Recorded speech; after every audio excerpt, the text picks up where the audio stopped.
Good afternoon, welcome to 5th generation Hobby Shop. Welcome to another unboxing and review. Ngayon magre-review tayo ng unit ni Sir Ray, Glock 17WE Gen 5. Ito yung bagong batch ng WE. Ayan, may kasama na siyang bala, green gas. May kasama na siyang green gas, tsaka bala. Ito naman yung bala, 0.23 grams, 4,000 shots. Ito yung silicone oil. Kasama na rin pong silicone oil. So, ito yung box WE. Ayan, Glock 17 Gen 5 color black. So, ito po ay made in Taiwan. Ayan. Okay. So, ito yung laman ng box. May kasamang owner's manual. Sir, scan nyo lang yung QR code para sa parts explosion at saka owner's manual. Excuse me. And then, may kasama na po itong 2 back straps. Ito, no? Himayin natin yung mga kasama.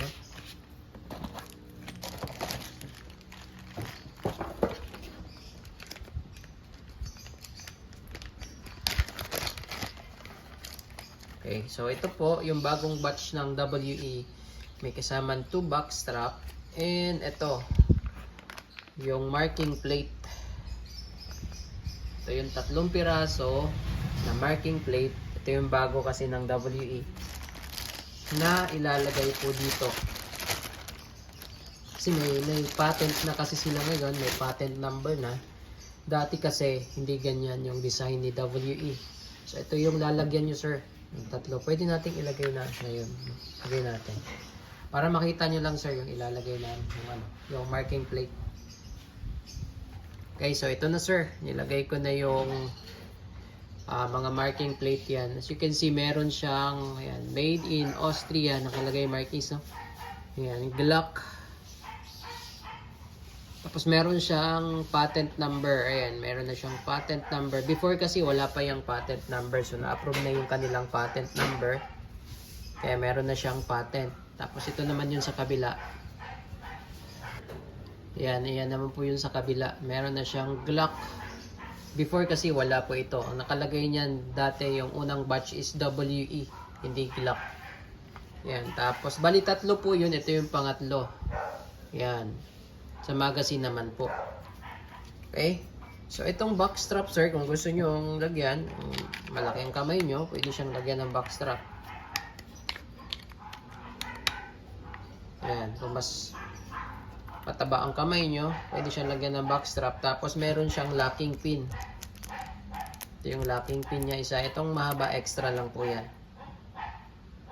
Ayan. Tapos kailangan lagyan nyo po ng locking pin para hindi malaglag yung backstrap. Kung lagyan nyo lang naman ng backstrap. Ayan. Okay. So kung babaklasin nyo naman po yung unit, nababaklas po kasi yan. Kung babaklasin nyo po, alisin nyo po yung magazine. Tapos ikasan nyo. Isang beses lang. And then, itong disassembly latch, yan, magkabilaan, ibababa nyo po. Sabay. Then, lock. So, nabaklas na natin. Lagyan natin ng oil. Ito po nilalagyan ng oil, sir. May libre naman siyang oil. Bakasan ko lang ng konti yung oil naman, sir. Dito, sir. Nilalagyan po yan ng oil. Or, mas maganda ang ilagay mo dito, petroleum jelly. Kasi matagal yun matuyo. Nandito sa gilid. Yan yung nilalagyan ng oil. Para smooth. Para sa makina. So dapat may oil. Kasi yan yung yan yung gumagalaw palagi. Yan. Okay. So ito po, nababaklas din po yan lahat. Barrel. Yan, lahat. Nababaklas yan. Sa pagbabalik naman po, ito, pasok nyo lang po siya dito. Yan, dire-diretso lang po. Smooth na siya ngayon. Ang ganda talaga ng Glock 17 Gen 5. Oh. Ayan. Ayan. Okay. So, ito naman, yung magazine is 24 plus 1. Yung laman nito is 24. Pero yung recommended ko lang is 12. Para yung spring, hindi agad lalambot yung spring. Kasi pag laging puno yan, lalambot yan katagalan, sir. Hindi maganda yon. Okay, so lagyan natin siya ng Lagyan ko muna sir ng oil, tsaka ipitan ko na rin yung mga valve nito. Yan. Ipitan natin yung mga valve.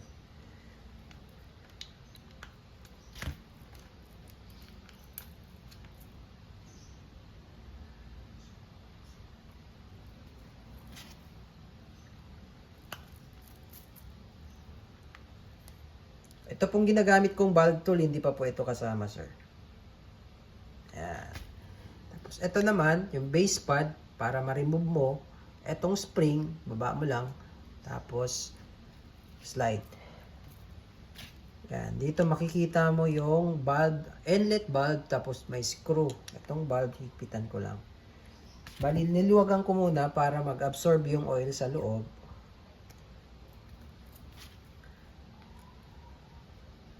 Yan. Para intact talaga yan pagdating sa inyo, sir. Okay, so sa pagbabalik naman, baba mo lang yung spring, tapos insert. Yan. So, lagyan natin ng bala.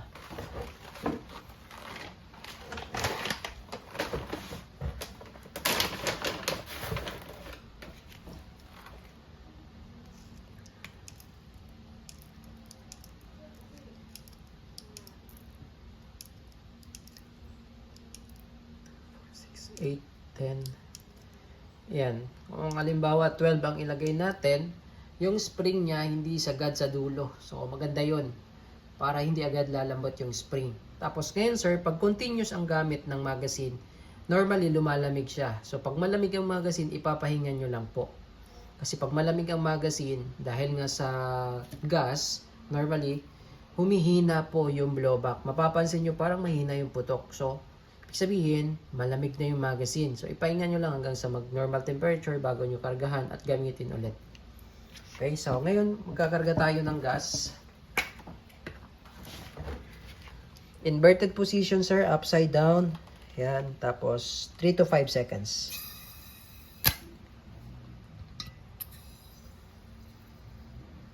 Yan. Okay. So, malalaman natin kung may gas pa, matigas tong outlet valve. Pag wala ng gas, napupush yan. Okay? So, yan. Glock 17 Gen 5. So, sa Glock pala, sir, medyo lakasan lang yung pag-insert ng magazine. Kasi pag mahina yan, pwedeng malaglag yan pag pumutok. Okay? So, ayan. Testing.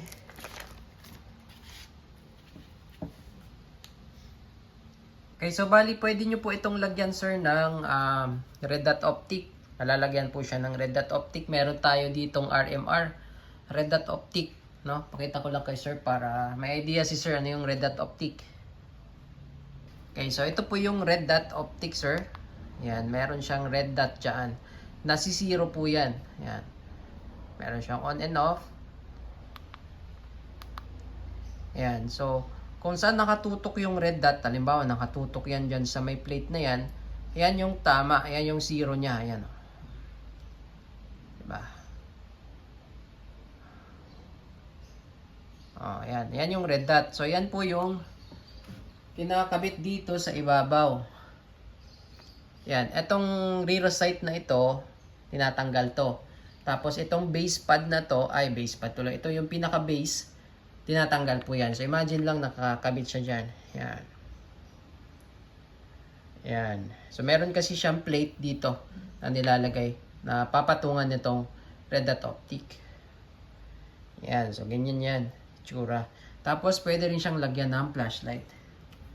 So, ayan. Yan yung red dot optic. Okay? So, testingin natin, sir. Glock 17 Gen 5 WE. Yan. Maganda rin naman po yung sight niya. Firing. Diba? Yan. Tapusin natin yung bala, sir, hanggang sa mag-open slide.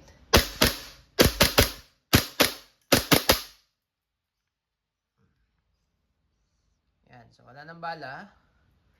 Release magazine. Hatak yung slide, no? Tulak mo lang. Then, release. Hammer down. Okay, pero may gas pa po yan. Yan. Indicator na may gas, matigas yung outlet pa. So, all goods na tayo, sir. WE Glock 17 Gen 5 Airsoft Pistol.